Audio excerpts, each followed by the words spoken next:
Welcome to episode 33 of the Filmumentaries podcast. This is Jamie Benning, this time in my car. I'm not in my house. I'm just travelling to work, and I thought, as I've got a busy period of work coming up now, I thought I'd record my intro and outro whilst I'm driving to work. So it's about 6 a.m. It's already quite busy on the roads. I haven't got far to go. So for this episode, I have another sound designer, having spoken to, of course, Mark Mangini last year and recently Walter Murch. I've now got this conversation with Oscar-winning sound designer Gary Rydstrom, he of Terminator 2 and Jurassic Park fame, many other titles, including Saving Private Ryan and so on. In fact, there is a through line between Walter Murch, Ben Burtt and Gary Rydstrom. So when George Lucas embarked on making Star Wars, he actually wanted Walter Murch to work with him. And when he wasn't available, George had to go and find out who was the sort of best new graduate of USC, and Ben Burtt was flagged up, and Ben obviously went on to do some fantastic work throughout his career, starting of course with Star Wars and those wonderfully iconic sounds that are ingrained in the minds of so many of us. When Ben was unavailable to do Jurassic Park for Steven Spielberg, again they went to see who was the next up-and-coming guy, and of course Gary had done some work already, lots of work already in the industry, and he was plucked to do Jurassic Park. And I think really those films that those three gentlemen worked on were extremely pivotal in the sound design world. I mean, you cannot think about sound design without talking about the movies that those men were involved with. So just before we listen to my conversation with Gary Rydstrom, I just wanted to thank the hardcore of listeners who are continuing to share and support via Patreon this podcast. Thank you to my two new patrons. I've lost a couple, I've gained a couple. There are now 58 of you that are helping me do this. This is work. This is something I enjoy doing, but it still is work. It has a cost, and I appreciate that you are enjoying it enough to feel that you can support me in this endeavour. I hope to continue this for a long time in some form or another. I've got some interesting ideas bubbling around for maybe kind of like a second series under the Filmumentaries banner. Maybe I'll talk about that in some future episodes, or maybe I'll just keep it quiet. If you would like to support me, you can do that on patreon.com/Jamie Benning. You know, if you would be willing to buy me, I don't know, a couple of pints, a coffee and a muffin, that's about the cost. So about $12 for a year's worth of podcasts. Really does make a difference. You know, if another 58 of you were able to do that, then it would mean that I could genuinely turn down my other paid work in favour of doing some more stuff on the podcast and making it bigger and better and continuing to get these great guests. If you can't support the podcast, that's also fine. It's built on, the Patreon model is built on soundness and kindness, and you know, thank you to all those people that are supporting it. And if you can't, then don't worry, because they are paying for it. If you can't pay for it, then just retweet, share on Facebook, share on whatever social media platform, TikTok, MySpace, maybe not MySpace. Any of those platforms would be really appreciated. So here's my conversation with Oscar-winning sound designer Gary Rydstrom, and I'll be back at the end for a bit more jabbering on, and I'll probably still be driving.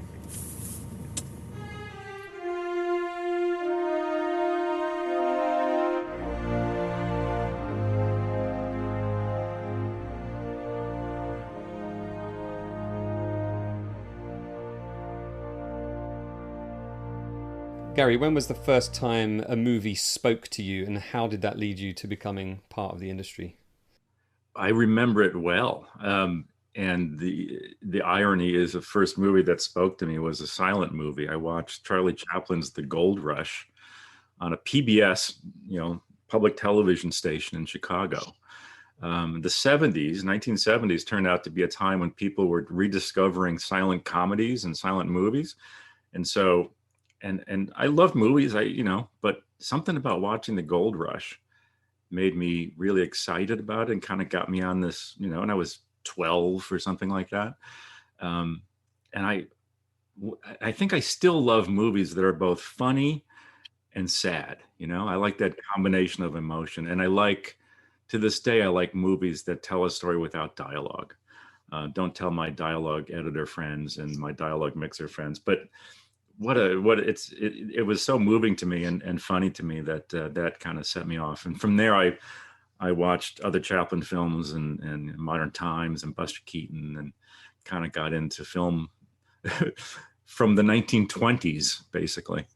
And then from that point on, I thought it'd be really fun to work in movies. At the same time, I was lucky because the 70s, the movies that were coming into theaters at that time were the most amazing. That was an amazing decade of movies, from The Exorcist and the Godfather movies and French Connection and eventually Jaws, and okay, this is great.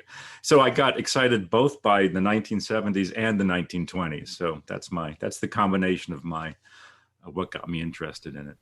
And were you aware at that point about the sort of process that went into making movies, and did that interest you as much as actually viewing them as a consumer? I loved reading about how movies were made, and I got a Super 8 camera, like a lot of people that eventually went into film. And I loved my Super 8 camera, and I made movies with friends, none of whom had the same bug I did. So I had to convince people to help me make movies. It's the same. There's so many people have the same story. You might have the same story yourself. That kind of bug hits you. You get a video camera or a Super 8 camera, and you start making movies and just learning basic things like how a cut works. And so yeah, that was a fun time. There is something quite overwhelming, isn't there, about when you first realize the potential of that, cutting shots together or cutting sounds together. Because my story is, although I haven't ended up in the industry, I'm in TV really, but my first sort of insight into any kind of editing was via sound. My granddad gave me a little portable cassette recorder, and I would record things, and I would get people to say one part of a line and another person to say another part, and I'd sort of just play and record, splice them together, and I was amazed that I could make a sentence out of it, and it was just like overwhelmingly exciting. I was kind of taken over by it. And I was introduced to movies by sound as well, in a way, because I would record movies off the TV just with the sound onto this little cassette recorder, and my dad would be in charge of flipping the tape, if I was in bed. So I know movies that with these huge gaps in them where my dad forgot to change the tape over. Well, that's a common story too, because I taped things off of TVs too, a little cassette recorder, and I would tape movies, because at the time that I was doing it, there was no VHS, there was no other way to watch a movie. And Ben Burt, who one of the great sound people of all time, that's what he did. He recorded old TV broadcasts of old movies and recorded soundtracks, and he got to know the classic sound effects from Hollywood movies. It knew them really well. I was really interested in recording things like Abbott and Costello routines, so I could study. I just said earlier that I like telling stories without dialogue, but I also loved Abbott and Costello. So there's something about good comedy dialogue writing that I like too. So yeah, a lot of us got started by taping off the television. Mm. And when you started looking into maybe entering the industry, was there a kind of path ahead of you forged by people like Walter Murch and George Lucas and Ben Burtt and all those guys? Well, when I kind of joked that I was the last group of students that went to USC film school before it became famous for George Lucas, because I went in 1977. It was my first year at film school. So I got the idea to go to film school. At the time, you look up film schools, and there really was NYU, UCLA, USC in the States. So I applied them, got into USC, and went there. But after I applied and got in, then Star Wars came out. Everyone became aware that George Lucas was a product of USC Film School and became a very different place. Maybe we were the last kind of pre-Star Wars fans to be drawn to the cinema school. So I was drawn to that path because it was starting. Film school was just starting to become popular in the film business. A lot of people were starting to talk about film schools, and it amazed me that anyone could actually teach film at a university, and it amazed my parents and family and friends. Why would anyone want to do that? It seemed so non-academic. But it was a great time. To go to film school in the late 1970s was a perfect time to go. Yeah, I can imagine. I mean, I've heard things about USC about how you end up in this multidisciplinary world where you just learn every facet of filmmaking. Was sound something that was attractive to you at that point, or was it, within your first year or couple of years there? Well, yeah, as you say, at USC, you do everything. You have to. You have no choice. So, which is great. And I didn't go into it thinking I wanted to do sound. If anything, I had an interest in film editing. Like when we talked about, the early days when I first got a Super 8 camera and got, I would, cut on my little Hervik or guillotine splicer, cut the Super 8 together. That cutting was so exciting. And so picture editing is what I thought I wanted to do. But I did sound, enjoyed sound. I remember the feeling of first putting sound against picture. I'm like, well, this is kind of magical, the kind of what happens when you blend a sound into a film and what that combination does. And so, and I didn't know what I was going to do. Actually, I got hired by Sidney Pollack to cut, cheaply because I was a student, to cut a music documentary he had. And then what happened was he got called away. Let's see if I know my history, but Dustin Hoffman replaced the initial director of Tootsie with Sidney Pollack. And so Sidney Pollack got up, left my world, went to New York to direct Tootsie, and I was left with no job to do for picture cutting. And then within a month or two, I got an offer to do, go to the sound department at Lucasfilm, which was just as exciting. So, you never know. It's, you never know what direction things are going to take. Yeah, yeah. I mean, George Lucas and his USC friends and UCLA friends were very canny in the late 60s, early 70s there about understanding that sound was an area in which hadn't really leapt forward from the kind of traditional and established Hollywood methods. How much of the current soundscape can be attributed to what George decided to do back then? Well, I mean, there's always been great sound people and great, I always claimed that great directors from the beginning of sound knew how to use sound. Hitchcock and David Lean and Truffaut, and it's always been a part of filmmaking. But the 1970s was this renaissance of sound that led to this highfalutin title, sound designer, which is still controversial because of the work of Walter Murch on The Godfathers and Apocalypse Now and THX and Ben on Star Wars and Alan Splet on the David Lynch movies. And all of that work. I mean, Northern California, where I am now, is kind of historically an interesting place because literally, I think the Francis Coppolas and George Lucases left Hollywood to kind of get away from the normal way things were being done, including how sound was being done. And so they use it as a chance to kind of start from scratch and make movies in a different way. And the way sound was approached was a big part of that. And I came here at a time, was sort of at the tail end of that initial push that Francis Coppola and George Lucas and Fantasy Studio, Saul Zaentz and Alan Splet were all sort of had established this kind of amazing time for experimenting in sound. So I was very lucky. Timing is everything, Yeah. What year was it then that you got employed at Lucasfilm? 1983. Right. So you're hitting kind of Return of the Jedi, Temple of Doom on its way in. So what was your first assignment there then? I was in the machine room of the mixing stage. The film, one of the first films that was being done when I came up here was the second Raiders, so Temple of Doom. They had just finished Jedi.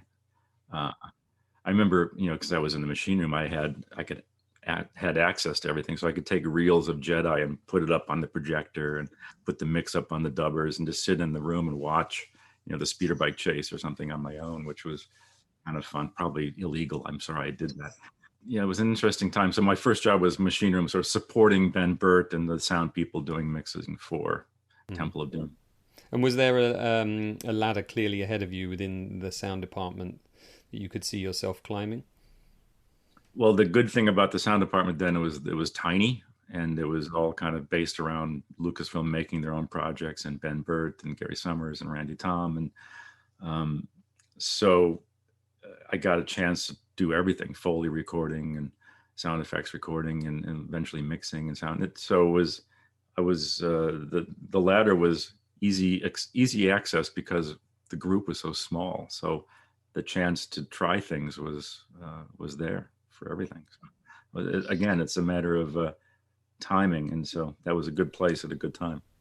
And was Ben very giving in the way that he kind of mentored you? Was he a mentor of yours? Well, Ben was a mentor of mine before he knew he was a mentor of mine. When I was at USC, we would read stories because he became part of the press and the kind of the lore of the Star Wars movies. And and he was from USC, so we kind of, wow, this, what he's doing is amazing. And I remember hearing stories about how he would use real life sounds like tapping a guy wire with his wedding ring or recording. We were very excited. There was a room, I think it was 104B at USC, that had this old 16 millimeter projector, and he recorded the hum of that projector as an element for the lightsaber. So we would go and like turn it on and listen to it and go, oh my God, it's the lightsaber. Um, so I remember trying, when I was a student, trying to do things the way Ben did by taking real sounds around us and turn them into exotic sounds, and completely failing. So there's a trick to it, and I didn't know it yet. So when I got to Skywalker, Ben was a great person to simply watch what he did, and to see how he worked in terms of, you know, really for sound, his approach to sound design was find really great recordings of whatever, doesn't matter what it was, but just find a palette of great sounds and then reassemble them. It's kind of like Frankenstein, layer them and reassemble into something that you've never heard before. But it worked so brilliantly. So I got to kind of look over his shoulder and see how he did it, and steal all of his good ideas.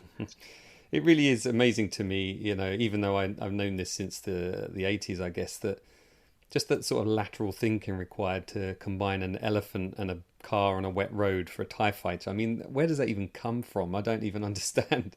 Well, Ben will, one of the first things I got to do, which is really great, Ben did a piece for a radio or something where he described how he made those sounds like the TIE fighter. And I recorded him, and we cut together a little thing with him describing how these classic sounds were made. I remember him with the TIE fighter saying that he had a memory of a certain type of aircraft that he heard at the Oshkosh Air Show in Wisconsin. And it had this horrific screech to it. And so his elephant approach and what he did for the TIE fighter was essentially trying to recreate his memory of this cool sound. So it's really a matter of keeping your ears open for, even if you can't record the sound, you can remember it. And it had some effect on you. And so and Ben is the best at remembering sounds, both from movies and from life, and then trying to pull from that to make a new library of sound for a movie. So there's really no one better. Yeah, he, what he did on Star Wars, there's been nothing like it. Man, partly because the opportunity of that movie was so great, but he was the right person for the job and did something that it's going to take a long time for someone to have that kind of impact on sound design again. Mm. Yeah, I often thought about memory when I was thinking about sound design. I spoke to Mark Mangini as well, and I'm speaking to Walter Murch, and I've been doing a lot of research about his work. And I would imagine you have to have this kind of instinctive mental library of, certain things that evoke certain emotions, because I guess ultimately what sound does is you're trying to evoke an emotional response in the audience. So do you have a amazing memory for library of sounds and different frequencies that might affect us in different ways? I think I do. And I have a good memory for sounds that I've recorded in the past or made in the past, because I remember how they affected me. I think there's two things you got to do as a sound designer, and both are probably bad for your brain. One is that you have to separate a sound from what it is. So once it's been recorded, you have to forget about what made it and think just about the sound and how you can use it, just steal it and use it for something completely different in a movie. And that's not the normal way that sound for us evolutionarily is meant to kind of protect us and guide us through the world so we know what's going on. So sound, we're always trying to know what a sound is for our own safety. But in movie sound design, you take that sound, you separate it from what it really is and say, how can I use that in something really interesting? The second thing you have to do is you have to be good at gauging your own emotional reaction to something. So again, forgetting where it came from, forgetting all the work that went into making a sound or a moment in a movie, you have to turn all that off, sit back and watch it and listen like an audience member and say, does it affect me in the way that I want? And good filmmakers, I find, are really good at that, sort of shutting off you know how it is. You've written something or done something or created something, you know, the 6 months of work it took to make this thing. And you say, this is great because of the work that went into it. You got to forget all that, turn around and just watch it fresh, like someone who doesn't know any of that stuff, and see how it affects you. So those are kind of the two main jobs of a sound designer. Yeah, I guess it's like anything, isn't it? You sometimes come back to a piece of work and you're kind of surprised about, oh, I made that, and you see it with and hear it with fresh eyes and ears. You talked about the opportunity of Star Wars, you know, for Ben Burtt there, but I think for me the next leap, certainly, I remember Jurassic Park in '93. I was 16 or 17, and it had a huge impact on me. It was the first time I'd really been blown away by the soundtrack of a film, the soundscape of a film. To be honest, I was absolutely terrified. I was good. I've never been like a horror movie person. I liked action movies. I liked sci-fi. But that T-Rex scene, I think I must have held my breath for like 6 minutes there without realizing it. I mean, how do you even begin to decide what approach you're going to take to create sounds from, you know, reptiles that have been dead for 80 million years? That was my Star Wars in a way, that it was the opportunity of that movie was so great. And one of the things I love about that movie, it's not just a horror movie. It is scary. The T-Rex and the raptor scenes are scary, but it also has a majesty to it that I think even down the road, the other dinosaur movies sometimes forget that element, the awe of that movie. So I love the brachiosaur introduction. I love, I love the spitter. I love the range of dinosaurs. So the movie already had, the purpose of the dinosaurs. They all had their own personality. So then I could go with, trying to create something that was either scary, kind of a mindless eating machine, or a gentle vegetation eating dinosaur. It was such a range of stuff. So the first thing we did was start collecting animal sounds. We stayed pretty much with animal sounds, recorded animals forever. And at what point was that in the production, though? Was that early? I mean, early I was on, yeah. that's an example of, the Spielberg is fantastic at knowing how to use sound, and one of the ways you do that is you hire people at the right time. So I worked on it before they shot the movie, and had done some tests using Phil Tippett, who's an amazing visual effects, well known for the stop motion work he did on the Rancor Beast and stuff in Star Wars and the chess set. He did animatics for the raptors in the kitchen and for the T-Rex main road attack. And they were, these days animatics are kind of everyone does it, right? Some sort of high-tech, digital version of animatics to pre-visualize a scene. But he did it with stop motion puppets that he had created for the key dinosaurs. That at everyone knows at one point it was going to be stop motion and became computer graphics. So he and Spielberg and Dennis Muren and those guys created these early scenes before there was any shoot at all. And it was very funny because the kids in the raptor scene were portrayed by, I think they just grabbed a couple dolls from Toys R Us, but Phil Tippett could animate them, and those scenes still hold up. You look at the primitive animatics of the great scenes. What it allowed me to do was I could start taking this palette of sound and putting in things for raptors and T-Rex in that case, and playing it for Spielberg. and saying, does this work?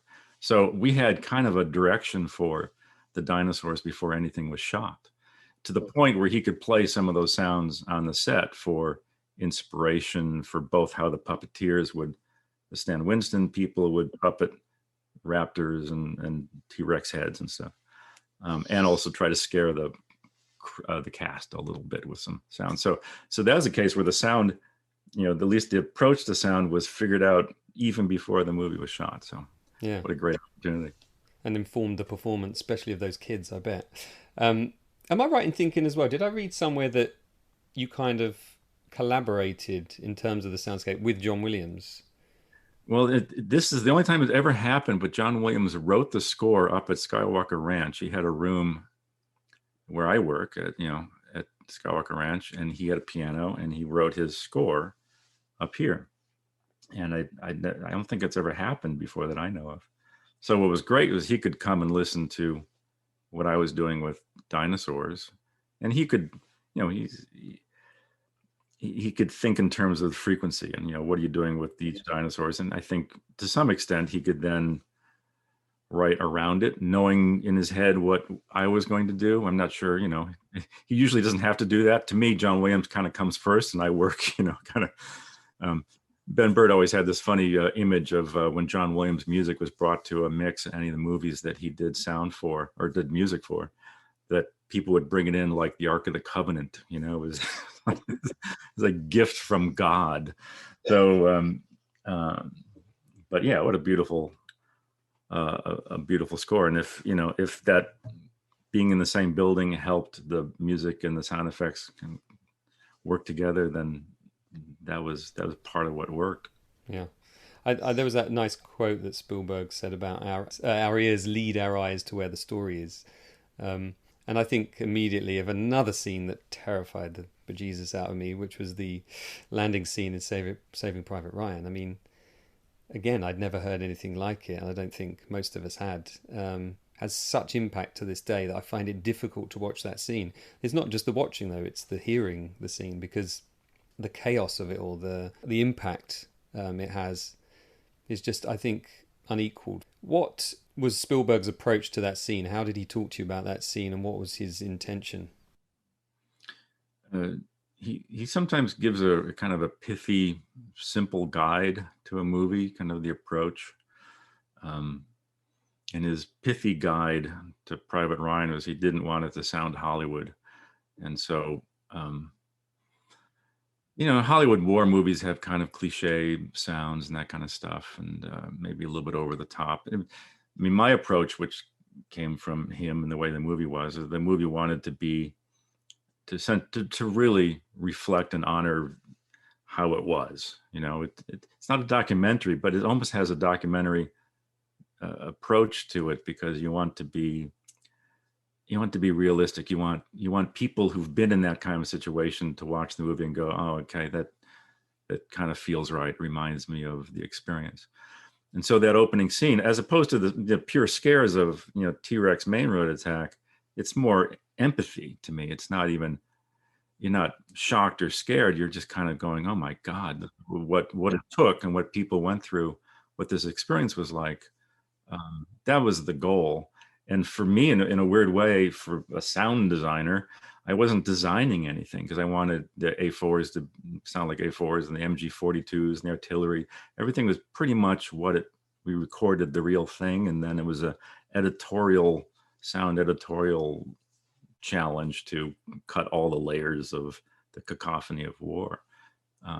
But that one was all about making it feel like you were there. The way it's shot too, it feels like you were there. I've said this many times because I think it's such a brilliant use of how to film a scene where you take advantage of what sound can do. And then that scene, if you look at it and study it visually, it's pretty intimate. It's not wide. And I compare it to Longest Day, which is this, everything is a wide shot to show you that it's just grand, the beach landing is just a grand thing, but Private Ryan is a personal thing. So the camera stays intimate at a human level and allows sound to do the scale of everything around us. And thank goodness for surround sound and all the stuff we have, technology we have today. So you get that enveloping sense of all this horror around you. But the film, the images, which are so evocative, are pretty tight in. They don't show you anything grand until the battle is over.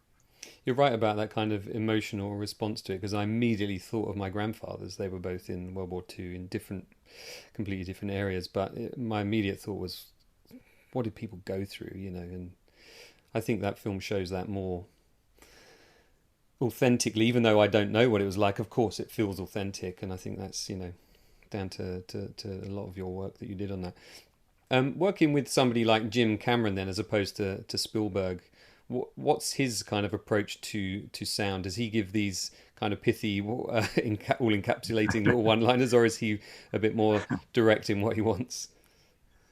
Well, I mean, every director is different, and I learned a lot from Jim Cameron, working on Terminator 2 and then Titanic, and he would do this thing that no one else has done.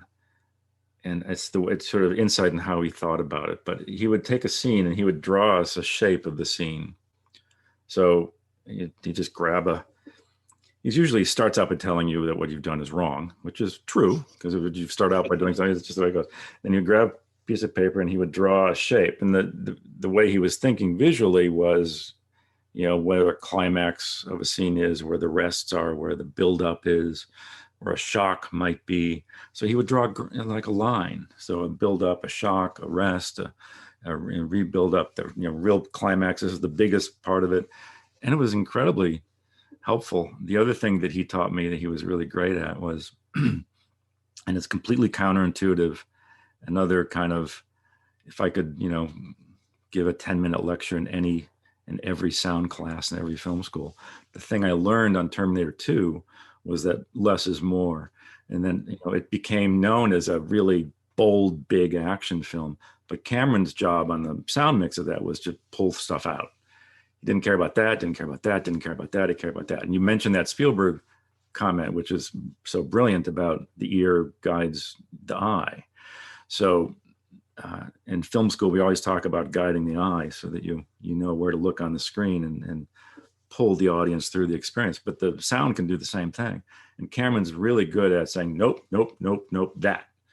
And once you get that focus, the counterintuitive thing is Terminator 2, if you were a sound person or a geeky sound person wanting to study some of the scenes like the canal chase or, the steel mill in T2, there's not 200 layers of sounds. It's pretty simple in a weird way, with one sound leading to another sound, leading to another sound. And that simplicity makes it seem big. And it's a lesson that sound people I often have to remember. Oh, that's right. Less is more. If you simplify and focus the sound, it'll feel, in this case, you want it to feel big, and it'll feel bigger for having less in it. Yeah, I don't know whether it's because I've seen it so much, T2, but the sound in a way reminds me of Star Wars, because it has a kind of poetry and a rhythm to it. Like, I think of that final battle scene in Star Wars, the dialogue and the sound effects and the music just have this wonderful interplay with each other, and T2 seems to have that as well. Like, I can think of the sounds now as I'm thinking of the music and the shot, and it's great work. Well, and then it had, and opportunities are great. The great opportunity for sound in that movie was the T-1000 and this whole idea of this liquid metal man that you've never seen before, which meant you've never heard it before. So again, it's like a little gift box handed to the sound crew saying, here's something to work on.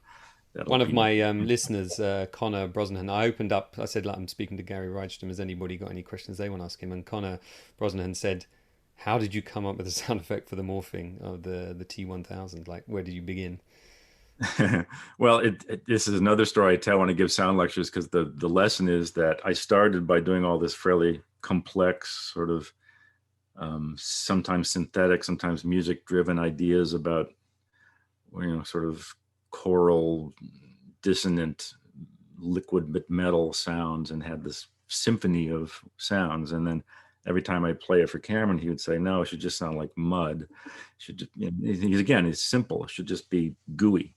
And So I found different ways to make liquid sounds that had a metal aspect to them. One of my favorites was I made this flour and water goop mixture and stuck a compressed air nozzle in it and recorded it. Here's the secret for any sound people out there. You put a lavalier in a condom, wrap it up tight with tape, and you can stick it in the goop. And you got a little bit of time before the liquid sort of infiltrates the microphone. But you get this perspective of this compressed air blowing essentially air bubbles in this flour and water goop. And then anytime the T1000 rises from the tiles or reforms his head, a lot of it is this compressed air and goop sound. And plus I said it after the movie came out to the point where it just felt like I was ruining what was such a beautiful effect. But I recorded that really bad dog food you get in cans that if you hold the can upside down, the cylinder of goopy dog food slowly slides out. And that made naturally, without me doing any fancy stuff, the perfect combination of liquidy mud sound and metal. And it had movement to it because it's sliding out. So it had this kind of phasey, it's great. So if you were to visit me during that time of recording stuff, I would be on a stage at Skywalker Sound with every sort of liquidy thing I could find, doing anything I could to it to try to make a library of liquid metal goop. It's a good job. It's a real job you have, being found with cans of dog food and condoms and an air compressor. I mean, that could be means for arrest. But I'll point out, because when I tell that story about the dog food and to sound people, one of the points I try to make is that you can get an amazing effect in sound it doesn't have to be complex or it doesn't have to be expensive, and I was doing it for very expensive visual effects shots, but I could do something. I love that about sound. You can do something. Someone could have done what I did for T2 in 1929. So I like that aspect of sound. There's a fundamental purity to it that I still love. Yeah, I've talked about that before in my podcast about that kind of real world use of things in the real world. It lets us have this kind of grounding. There's almost this subliminal understanding that that's a real sound, and it somehow you marry it with the pictures perfectly. When some actors do these big tentpole movies, they often go and like to hunt out a nice little indie movie, probably because they can afford it now, for a bit of peace and quiet, they often say. But so for every loud kind of crash bang wallop movie you work on, do you feel the need to, find the safety of a quieter movie? Well, I like doing both. It's nice to have the quieter movies to do, not just to sort of replenish my brain, but just because it's there's an approach to sound that's tough in a quiet movie, because you're actually exposing the sound more because all the little details are there. So I did a lot of Robert Redford movies, which were just all very quiet, Quiz Show and River Runs Through It, and there's a beauty to that I love, and in some ways is more challenging than the loud action scene with explosions and crashes and things like that. You just start piling stuff up and it has a visceral effect. If it's quiet, you're completely aware of every detail on the track. So yeah, for my own sanity, but also because it's its own sound challenge to do quiet movies. And as I gotten older in my career, I prefer the quiet movies to the loud ones. I'll tell you that. They're less strenuous. I guess as well, because we've never heard dinosaurs, so there's a certain amount of freedom you have there, and we've never seen a liquid metal robot before.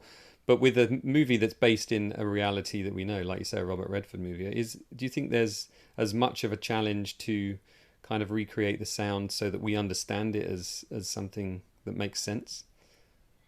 Yeah, even for what seems like a realistic quiet movie, you still have to cheat and use things, ambiances and other things that are fake to try to make it. It's funny how in sound sometimes you put the real thing in, literally the real thing, and it feels either too light or too boring. So you're always trying to kind of punch it up and make it movie correct, even the quiet movies. So that's part of the job of sound, is to figure out how to cheat. There's a lot of cheating going on to try to make it feel right for the movie. There's something about movies being big, I think, that just wants some exaggeration, even in the movies that don't think they need that exaggeration. And I guess that making it big is a continual challenge in your field and also in the visual medium, because, you know, in the 70s and 80s, cinema was our opportunity to go somewhere and see something and hear something on a big scale. Now, of course, we've all got our kind of 55-inch TVs, and we've got our 2.1 or 5.1 sound. What is it? What is the challenge at the moment for you to kind of keep people in cinemas, or to bring them back into cinemas? Well, it's a huge issue. I mean, in the film business, I don't know anyone who knows what's going to happen. There's a worry, which Spielberg has famously talked about, a worry that theaters will be the place you only see the big, so-called big movies. And I think there's a misperception that the big screen is best for big movies. The big screen is best for any. It pulls you in. I find, because I watch a lot of movies at home and I have a perfectly good system, but it's different. It's just a different focus. You're not with other people and strangers watching something together. The emotional experience is not the same. And that's not just for big movies. It's for, you know, the river runs through it of the world. And it envelops you more. It pulls you in when it's on the big screen. Not to mention, for sound, it's more controlled. And I know what people are hearing in a theater in a way that I don't know if they're watching at home and God knows what. So I like, you know, if we're going to put all that effort into a soundtrack, I want it to be, you know, played back in some sort of standard, so that I know that it's what I want it to sound like. But yeah, I think it's a huge issue for, as we head into the streaming world, to make sure that movie going with audiences and big screens, we have to keep proving. I guess the people who make movies have to keep proving that it's worthwhile to see a movie on a big screen. Maybe that's up to us. I don't know. I think, you know, as much as we've had this big break from going into the theatres, I think it's certainly created amongst the people I know more of a hunger to get back and to take advantage of that opportunity, because once it's taken away, you really realise what's gone. And like you say, it is very different at home. I mean, I could commit 2.5 hours to watch a movie, but my phone is over there and I'm looking at the clock because it's going to be lunchtime and the door postman might come and all this stuff. So there is something about the sort of sanctity of that environment, just going to the cinema and just cutting yourself off from the rest of the world. And I really do hope it remains. In VFX now, people often talk about, if you can think it, you can do it. Has sound kind of entered that realm, or will it always be grounded in, you know, the physical nature of creating sounds with real objects? There are technical breakthroughs, all sorts of interesting things. You know, you can morph sounds into each other. You can, you know, sort of change the character of sounds. You can even synthesize, you know, everything from voice to. But I think I'm old-fashioned, maybe just because, you know, talking about coming from the Ben Burtt style of, and the Walter Murch and the Alan Splett style of making sound, which is to take real sounds from the world and manipulate them in interesting ways. I still find that real sounds work better than synthesized sounds. And in an era when processing is so prevalent, people use plugins and processors and black boxes. My fear, and what I hear a lot, is that the processing, the technology, is what you hear more than the sound. And for reasons that I've had talks with my ILM friends to say, why is it? It seems like it would be harder to make a photorealistic human on screen visually than to, say, create a realistic human voice, or to create even any sort of sound effect, an explosion, a lion roar, a plane. But I don't know of, for whatever reason, it had not come to pass that you can synthesize sound out of thin air in the way that you can synthesize visuals out of thin air. And I've never gotten a clear answer as to why that is, because it seems like it would be, I mean, it feels like the visual side is incredibly hard and we figured it out. Is it because sound is, as a sound designer, I'm, you know, my bias is sound is so, we're so attuned to it. It's so important to our lives in a way that we almost forget about, that we're aware of fakery in sound in a way that is even greater than aware of fakery in visuals. But no, I don't think the world of sound, it gets technically better all the time, but I think from my approach is still based on recording real sounds and manipulating them and putting them against the picture. And that still works best for me. I know that sometimes, there's exceptions like we spoke about with Jurassic Park and, Star Wars for Men, but most of the time you're kind of working on a picture when it's near locked or locked, right? How much of an influence does the guide track have, that actually on-set recording have, or do you just take that right out of the mix straight away to avoid kind of being enticed in by it? Well, the purpose of the guide track in pretty much every film is to get the dialogue of the actors as clean as possible, which means that the production recordist is using lavaliers and microphones and booms and directionality to try to isolate the actors speaking from the world around them. And then, because that's important. So guide track is very important for, you want to preserve the performances of the actors on the set as much as possible. Certainly on big action movies, ADR is necessary because it gets so damn loud on the set and that kind of stuff. But it's never what you want. So the guide track is a guide for dialogue, really, and which opens up the world for us. Everything from Foley footsteps to ambiences, needs to be there, but it just opens it up for us. So the cleaner that guide track is of the dialogue, the more open space I have to put the world around you. But what your question also says, it brings up something that does happen a lot, where the picture department people will cut an early cut of the film and they'll put in temporary both music and sound effects as a guide, and sometimes that's either a guide you don't want to follow, or maybe it's a guide you do want to follow. But that kind of guide track has its own purpose. But for me, it's one of the reasons I like animation, because the dialogue is automatically clean because it's recorded on a pristine studio and gives you all the space around it to fill in. Yeah, I was going to ask you about your time on Toy Story and with Pixar about, having nothing to begin with. There's no sound. Yeah. How did you go about kind of approaching what sounds you would use? Did you pick like kind of character at a time? Well, Toy Story, I mean, even before Toy Story, I'd done sound for some of the first Pixar shorts, Luxo Jr. and Knick Knack, Red's Dream. And as the only animation I had done sound for, and what was fascinating to me, if you look at classic animation Disney films, there's kind of usually a lightness to the approach to sound effects. Certainly, you don't hear Snow White's feet very much. You don't. It's not part of the world. There's a dreaminess to it. There's an abstractness to it. And the first thing I noticed doing Pixar movies was that abstractness is kind of gone, because now it has believability and weight to it. Everything has a dimension. John Lasseter would often talk about, he would look for the visuals to get to a point where you could feel like you could touch it. It feels like it's a real thing. And the sound had to do the same thing. So on Toy Story, every character in Toy Story had to have a unique sound to it to help you identify who it was. Talk about using the ear to guide the eye. The characters sometimes are in scenes where there's 20 toys running around doing stuff. So you had to get the Speak and Spell and the Fireman and Slinky and Rex and Ham, and everyone has their own kind of signature sound, so you can identify people as they go.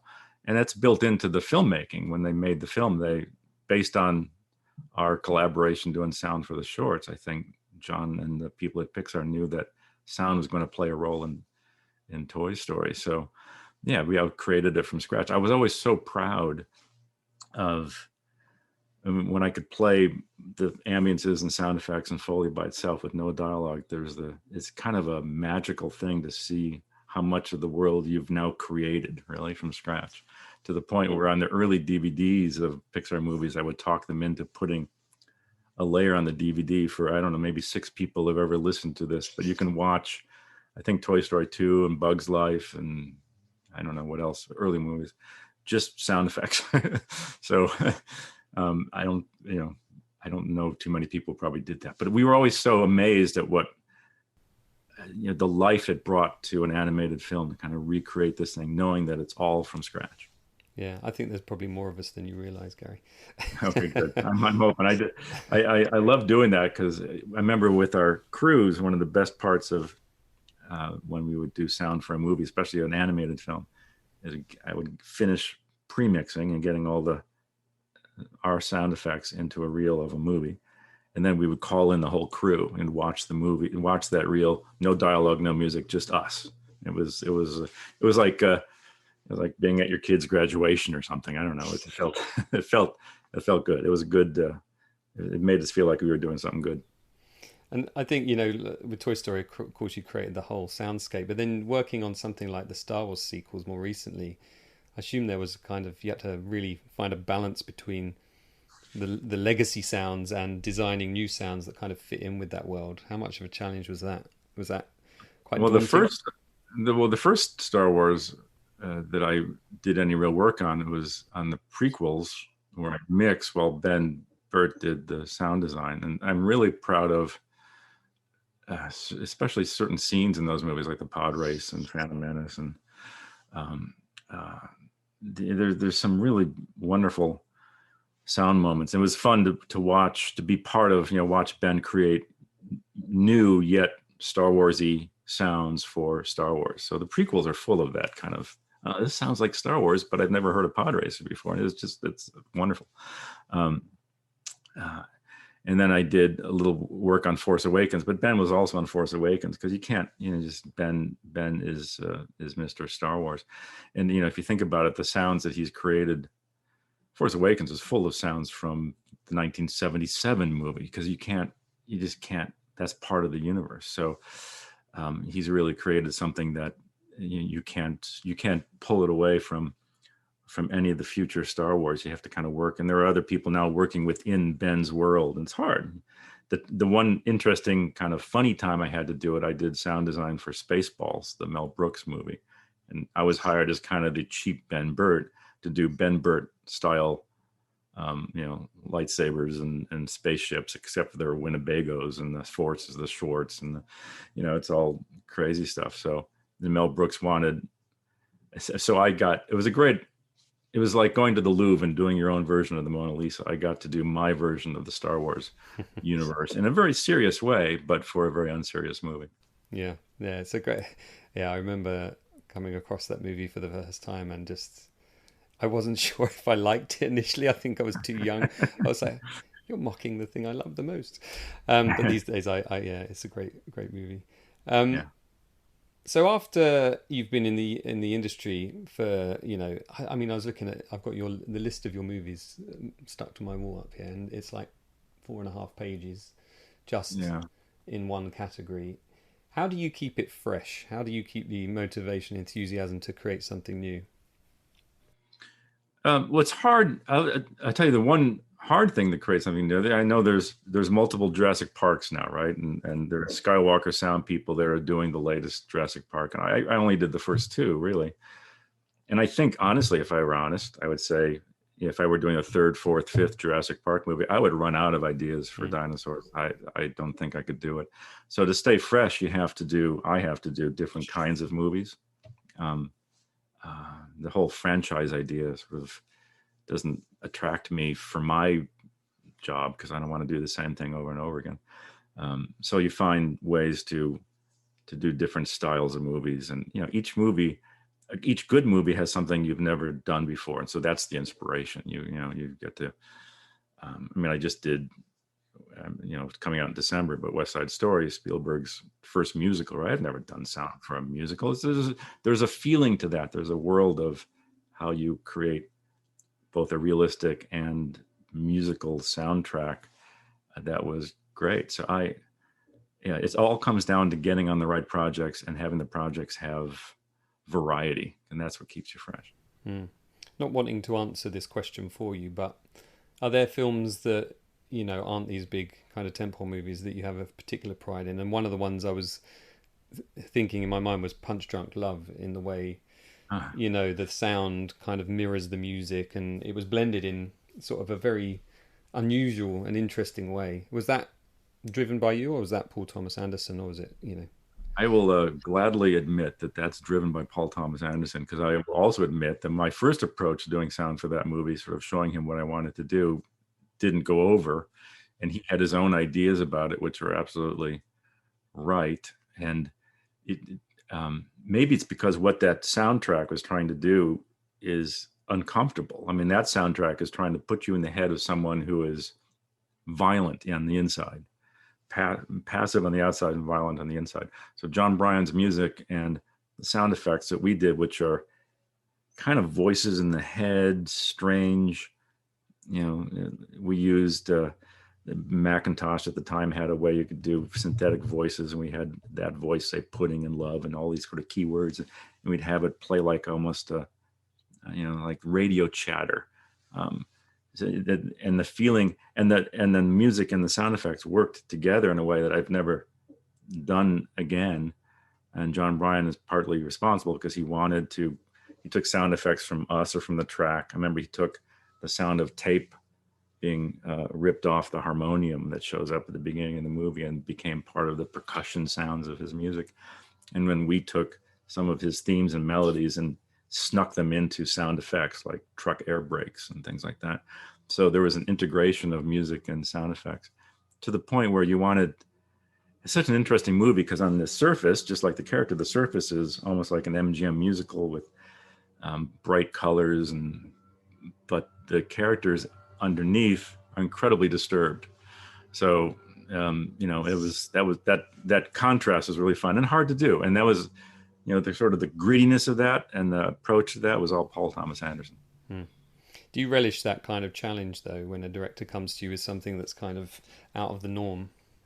Oh God, yeah. I mean, and that was a tough one because I couldn't figure out what he wanted at first. But but that's such a unique and such a personal movie that happens sometimes, that the director has a vision that only they can express. I can't figure it out. But oh yeah, I love those kind of challenges. And what are the boundaries of sound now? Is there still anywhere to go in terms of the presentation, do you think? I think, the surround Atmos and kind of more speakers is cool, and partially because it'll make the theatrical experience better. Having a leaf blower, so a speeder bike going past right now. Yeah, speeder bike. We can wait a minute if you want to. Just okay. Let them go. Just like production sound, where you wait for the plane to go overhead. Yeah. Well, I think talking about trying to maintain the theater experience for people, I think sound plays a big role in, with Atmos and other things to make it big so that the experience is big. And that doesn't mean just loud, it just means detail. So you can detail in positioning and detail and level. So that, that's always a good change. And then having that available at home is nice, to have people listen in, some sort of stereo version at home. And so, and I've always, the things that I would love to see in sound down the road, I would love the technology to do some things, synthetically create organic sounds that I can't figure out how to do now. And maybe it'll change my mind about my approach and using real sounds in unreal ways. That would be cool. The other thing that I've never been able to do, because I've done a couple 3D shows or, theme park shows that want to have something sit in the theater, and I've never seen that work either, where something feels like it's right in front of you. I'm going to stop for a second again because I think he's coming back. Oh, no worries. I was going to ask you, by the way, if there was a question you'd like to ask Walter. I know you know him and you've met him and talked to him. I just wondered if from one sound designer to another. So have a think. You don't have to say now. And you don't have to say at all, but I just wanted to give... Well, just not a question, but make sure you talk to him, because people sometimes forget about it in Walter's career, but his sound work on THX 1138 is really astounding. And he took the Ben Burtt approach by finding really interesting sounds and using them in exotic and bizarre ways. In addition to I think his credit on that is sound montage. Yeah. And he did because when I was at USC, Walter was another hero of ours because he went there. And so he did the George Lucas student version of THX 1138, which is now called Electronic Labyrinth for copyright issues. But it had that same, as a student, Walter did brilliant sound montage work for all these voices. It's similar to what we were talking about with the voices in Punch Drunk Love, where I wanted to sound like there was a a mothership with radio chatter over Adam Sandler's head. And THX 1138 is full of that kind of radio room chatter. But yeah, make sure you talk to him about that, because that's yeah, you can certainly see the through line from that kind of radio chatter through to Ben Burtt's work on that final battle sequence in Star Wars, where you get those strange kind of warping tones of the radio signals, which gives it gives you that kind of impression they're breaking through a force field, or the radios are not quite working in the way they should. And yeah, it's great. Yeah, so Ben did sideband stuff with radio, and he would detune radios and get all that kind of fluctuating sideband radio stuff. Ben did the sound for some sounds for the first Alien. He didn't do the whole track, but he did some special sounds for it. And then there's some great lonely radio sounds in the first Alien that, again, things you can do with radio is quite something. Yeah, there's quite haunting in a way, aren't they? Because you hear the radio kind of dipping out when they're trying to tell each other things back to the mothership, the Nostromo. Yeah, I didn't realise he did that. The previous question I asked you was about the sort of futurist sound, but also, it's always important, I think, to kind of preserve the past. I saw your tweet about the Hollywood Sound Museum. Yeah. How important do you think it is to kind of, have a record of the legacy of sound and sound design? Well, Steve Lee is heading up. He's a longtime sound guy, knows sound libraries, kind of a archivist and historian of Hollywood sound, and it's his passion project to do this Hollywood Sound Museum. And he's gathering together personal libraries of great sound people that he can then collect into one area. I mean, Hollywood, to me, film business in general, but Hollywood specifically, has been terrible at preserving or honoring its own legacy. The Academy Museum is going to be a step in the right direction. And sound's going to be part of the Academy Museum, but it's nice. I mean, Hollywood's got such history to it, and sound is a huge part of that history. And when people hear about how sound is done and the history of sound, and Murray Spivak doing King Kong vocals, or the invention of Foley by Jack Foley, or how Hitchcock made the bird sounds in The Birds, and there's such really fascinating stories to tell. And I find when I talk to people about sound, it's almost a revelation, because no one generally thinks about it, which is okay, because it's okay to kind of let it be subliminal. But when you do preserve it and talk about it and demonstrate it, people find it pretty fascinating. It's kind of like knowing a magic trick, right? You say, wow, I didn't know that's how it did. Things like The Birds, the Hitchcock, if you tell people there's no score in The Birds, it kind of shocks them. Like, really? I guess not. The movie still works, but there's no score. There's a lot there. So there's the history is rich on the ground in Los Angeles, and Steve Lee is doing his part to gather together the sound part of that history and preserve it. I think it's really important. I had a couple more listener questions, if that's okay. I'm aware that we've kind of reached the hour mark already. Louis E. Saavedra, who's a long-time follower of mine on Twitter, said, "What was your impression when you first saw the dinosaurs in Jurassic Park for the first time, married with your sound, presumably?"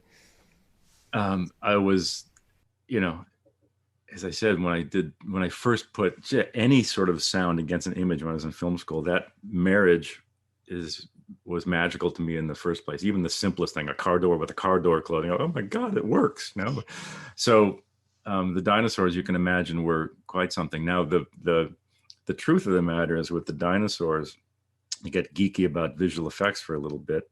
At that time, we were in the film era. This is even digital dinosaurs, but they were output on film, cut on film. And it's expensive and time consuming to output a visual effect on the film. So a lot of the scenes, like the T-Rex attack, I wouldn't see the T-Rex in the scene until very late. And so I would have the previs stuff we talked about, or something, something to sort of guide me, and I could have some tests, and I could have a library of T-Rex sounds, say, available. And then as soon as the shot came in, usually by the time I got to see it in the cut, it was finished. So that meant there wasn't a lot of time. So, it was amazing, but it was also a panic attack time, because I remember the way we did that mix. Spielberg was shooting Schindler's List when we were finishing Jurassic Park. So the way we did it was, he was in Europe, he was in Poland, and we flew twice from here to meet him and show him what we were doing on Jurassic Park. And both times, what I remember is, when we've got 20 minutes to get in the car to go to the airport, hey, here's 3 more T-Rex shots. That kind of thing would happen. So then you would frantically throw in some stuff. But yeah, the magic of, the seeing a visual, and those visuals still hold up. Those are pretty damn good. The Gallimimus scene, and it's one of the first things they did. It still holds up. Oh, I remixed it a few years ago for a 3D re-release of Jurassic Park, and it was, my God, this is for 1993 early computer animation, computer graphics. It still holds up. Particularly that scene in the dark with the T-Rex attack. There's something about the quality of the CGI then that makes it look wet. There's that kind of like moistness, and it just works so well. I can't sort of pull it apart intellectually. Still feels pretty seamless. Well, Dennis Muren, who kind of was in charge of that movie, and is a real amazing visual effects. I mean, he just thinks visually in a way that few people do. And I'm not sure. I'm not so sure that when they heard, oh, the scene for the T-Rex is going to be in the rain, maybe that was kind of a worry at first for ILM, because that sounds. But you're right. It puts the dinosaur into the space in a really good way. And that scene for me is so beautifully set up for sound, because again, there's no music. Kind of, we get dropped off. The music stops when the ride stops and the power goes out, and we really feel like we're stopped and we're left in a vulnerable position. And so the only thing we hear is the rain. So the rain on the car, that scene is almost more about rain, as much about rain as is about dinosaurs. So from a sound standpoint, it's a beautifully designed use of a scene to use rain, static, stopped, quiet, all that kind of stuff. It's that comes down to the director. I can still hear it in my head now, that whole scene. I'm getting a little goosebumpy. Another question. One of my followers, Jamie Maguire, said, did you create the sonic charge in Attack of the Clones? I didn't create it. I mixed it. Ben did that. And the inspiration that he and I had on the mixing stage, I don't think it was cut this way. I think Ben came up with the idea on the mixing stage to delay it, to give this vacuum. That's the cool part of that. And the sound is cool because it has this concussion wave to it, which is something that Ben made. But what we did on the stage was, let's delay it and have it visually explode with nothing. It was Ben's idea, and we did it on the stage.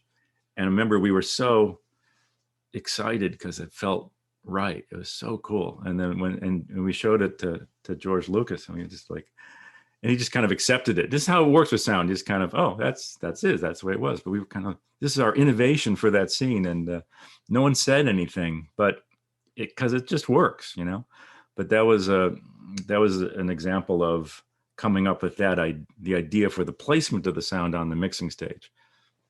Yeah, but the thing, I've talked to a lot of people that have been involved with Lucas over the years, and the thing he seems to be very talented at is putting the right people in the right position and trusting their experience and their intuition.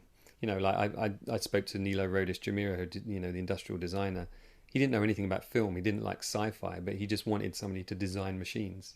And yeah, clever, very, very canny man. Yeah, so he's a good guy. I have to say, honestly, he's had a huge impact on the film business, and partly because he brought in new ways of thinking and new types of talent to come in and make movies. And that's he's left a legacy for how movies are made that I think is beyond what people usually talk about.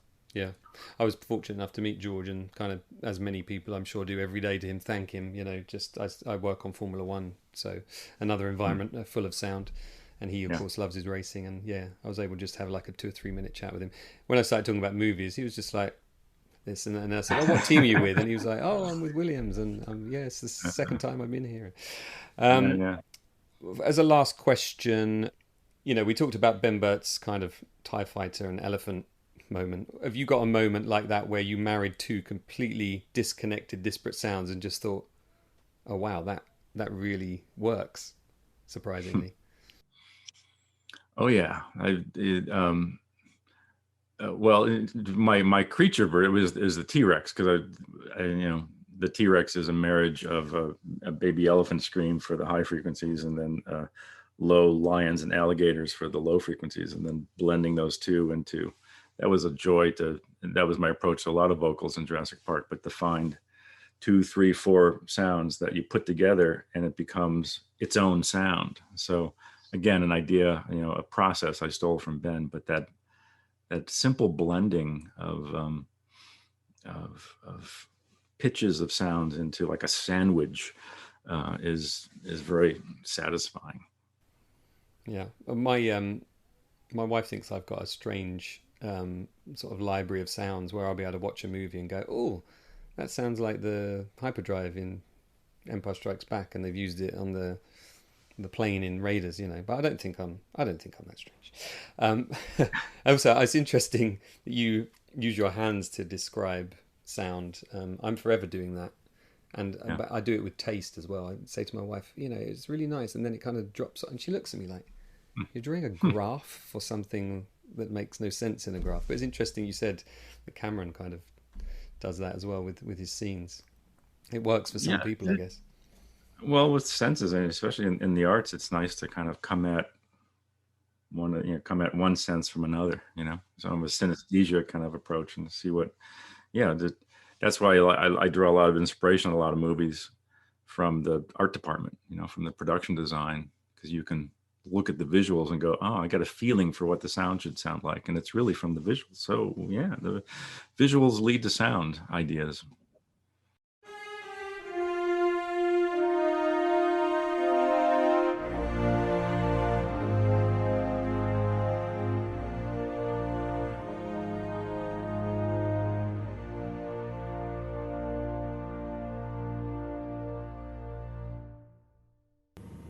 Well, I hope you enjoyed my conversation there with Oscar-winning sound designer Gary Rydstrom. There's definitely more to talk about with Gary, and maybe I'll do that again in the future about a specific film. Oh, did I just give away one of my ideas for a future series of the Filmumentaries podcast? Maybe I did. A big thank you to Gary for giving his time. Another big thank you as well to Michael Brown, who does the music for this podcast. You can find him on MB Music, EMBE Music. .co.uk. Next episode will be with storyboard artist Gabriel Hardman. Gabriel worked, of course, in comics and still does, but he's very much entrenched in the world of movie storyboards, very sought after. He's working on a big movie right now, which I don't talk to him about, but I do talk to him about some of the other movies and the other directors he's worked with, including Chris Nolan. Some interesting stories there. That's another one that I very much enjoyed. I've enjoyed every one of these podcasts. Every one of these conversations has taught me something, and to be honest, that's what I'm loving at the moment, is that I'm just learning the whole time. I'm learning how to podcast, I'm learning how to interview, I'm learning all these lovely details from these great people.